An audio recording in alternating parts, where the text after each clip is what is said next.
As we commemorate 6 million victims of the Shoah, we light 6 candles, each symbolically representing 1 million souls. In parallel, we will also pay tribute to 6 authors whose writings were referred to in the keynote address by Professor Kovacs. Each of these authors was a survivor and made a significant contribution to preserving the memory of Auschwitz. I invite 2 young members of the Jewish community, Daniel Cohen and Avital Berchanov, who will carry the torch to the next generation to light the candles. Following the lighting of the candles, the Hague String Trio will perform a special composition, String Trio, by Zoltán Székely, a Hungarian Jewish musician who fled the Netherlands but was ultimately caught by the Nazis. Fortunately, he survived. Jean Améry. On January 15, 1944, Jean Améry was deported to Auschwitz. He struggled to come to terms with exile from his homeland, as well as his feelings upon returning to the country of his prosecutors. In 1964, Jean Améry started writing his first volume of essays, published in English, under the name At the Mind's Limits, Contemplations by a Survivor on Auschwitz and Its Realities. Améry describes his survival mentally, morally, and physically in his 5 autobiographical essays. The great public response to his book made Améry's reputation a deeply committed cultural critic in the German-speaking world. Tadeusz Borowski. As a young man, part of the educational underground in Warsaw, through his writings and poems, Borowski became a voice calling attention to the darkness that was enveloping Europe.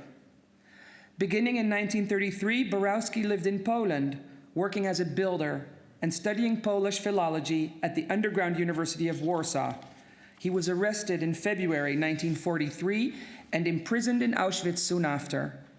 He was forced into slave labor in extremely harsh conditions. After the war, he turned to prose writer and journalist in addition to his poetry, basing his writings on his own experiences, surviving Auschwitz and Dachau. His writing, This Way for the Gas, Ladies and Gentlemen, describes a world where the will for people to survive completely numbs their compassion. On July 3rd, 1951, Borowski died by suicide at the age of 28. Imre Kertész. At age 14, Kertész was deported with other Hungarian Jews to Auschwitz. He was later sent to Buchenwald, from which he was liberated in May 1945. Returning to Hungary, he worked as a journalist for the newspaper Világország, but was dismissed in 1951 following the communist takeover. He was best known for his first and most acclaimed novel, Sorstalanság, Fatelessness or Fateless, which he completed in the mid-1960s, but could not publish for nearly a decade.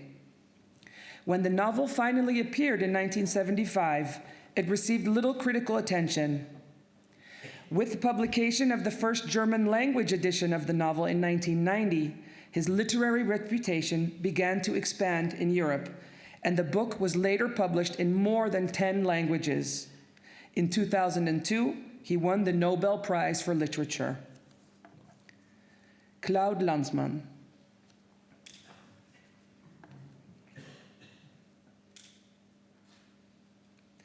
The French director Claude Lanzmann is best known for his film Shoah, released in 1985, which is considered one of the most important films ever made about the Holocaust. The more than 9-hour documentary presents survivors, eyewitnesses, and ex-Nazis who recall the story of the murder of 6 million Jews. Lanzmann shot more than 200 hours of footage in 14 different countries. Since its release in 1985, Shoah has been shown more or less continuously in most European countries as well as on United States television, and has been rebroadcast many occasions. In 2012, it was broadcast in Turkey, the first public showing in a Muslim-majority country. Primo Levi.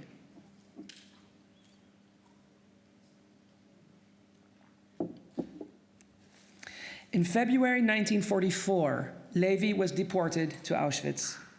Bent on survival, Levi did whatever he could to endure the horrors.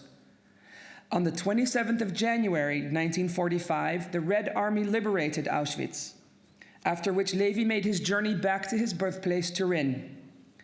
After initially working in a paint factory, Levi felt compelled to share his experiences in Auschwitz and turned to writing. Levi spent the next 2 years completing his first work, If This Is a Man, also known as Survival in Auschwitz. It is considered one of the most significant literary accounts of the Holocaust. He went on to write many other books that established him as one of the most important chroniclers of the Holocaust. Elie Wiesel.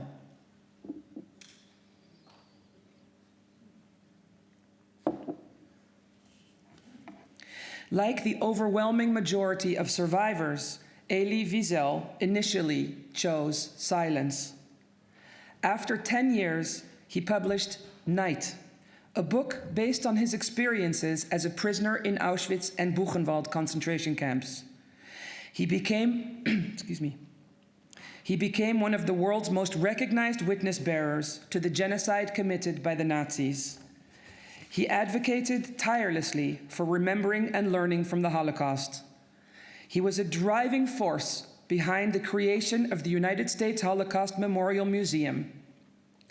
In 1986, Elie Wiesel was awarded the Nobel Peace Prize for his efforts to defend human rights and peace worldwide.